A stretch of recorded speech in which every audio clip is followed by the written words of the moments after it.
Today I'm going to talk about, should I have a credit card? First, I'm going to talk about some of the problems and perceptions of credit cards, and then we're going to focus on some of the benefits so you can figure out whether or not you should have a credit card. If this is your first time at our channel or you haven't subscribed, be sure to subscribe. My name is Travis Sickle, Certified Financial Planner with Sickle Hunter Financial Advisors.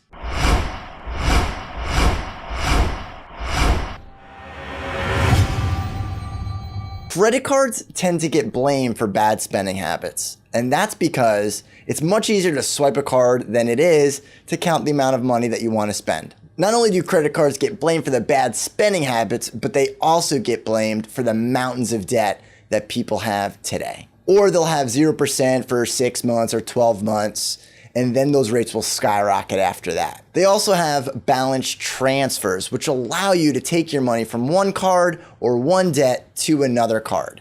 And that just makes the problem even worse, because not only are you not paying off that debt, but now you're accruing additional debt, and maybe even at a higher rate. Sometimes those balance transfers also have 0% for a set amount of time, but then the rate skyrockets to something much higher than you might have had even before. Another issue with not just the credit cards, but the credit card companies, which offer status in exchange for a card, saying that one card gives you status over another.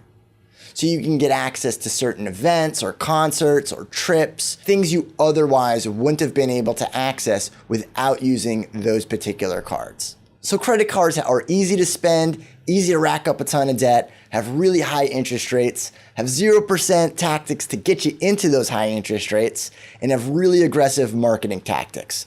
But are they all bad? So some of the benefits of having a credit card is getting access to points, which you can turn into cash back. So spending the exact same amount that you would with cash, you might actually be able to get cash back because that credit card company is charging the merchant a percentage to make that transaction occur. They're rewarding you for using their credit card. So you can get cash back from some of the cards, or you can get other items. But if we're just going to focus on the financial aspect, let's just look at the cash for a moment. Another benefit of using a credit card is its ability to automatically track your spending habits. So a lot of the credit cards, what they'll do is they'll have year-end budgeting where they'll show you exactly where you spent all of your money. It also automatically tracks your budgeting because it's putting that on your credit card statement for every single transaction. Whereas if you paid with cash, you'd have to go back and account for everything that you've spent to be able to understand where your budgeting is going.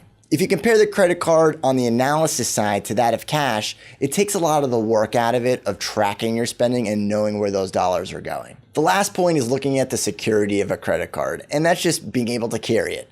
It's one card or two cards versus a whole lot of cash, and you have that protection that if you lose it, you can close your credit card or fight fraud. On the other hand, if you have cash and it gets lost or stolen, you're kind of out of luck. Okay, so now we have a list of things that are an issue with a credit card, and we also have a list of things that are reasons why you should have a credit card. One of the ways that you can balance out and make sure that a credit card is right for you is looking to your budgeting. And budgeting isn't just tracking, it's tracking by taking action.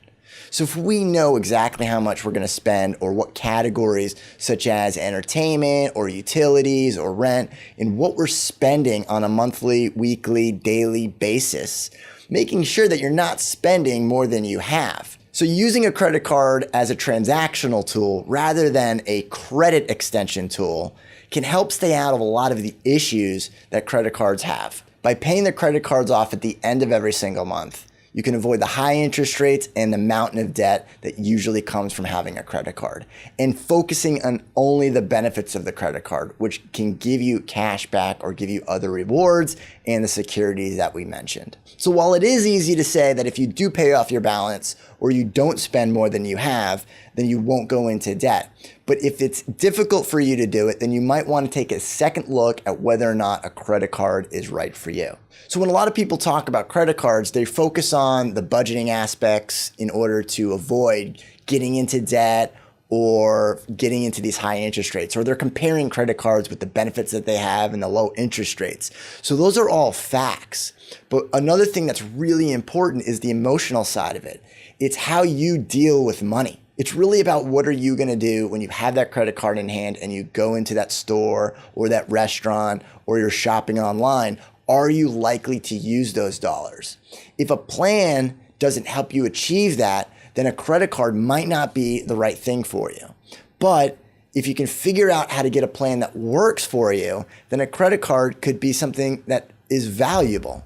It really comes down to your particular financial situation and how you handle and how you deal with money. If you've enjoyed this video, be sure to subscribe and leave your comments down at the bottom.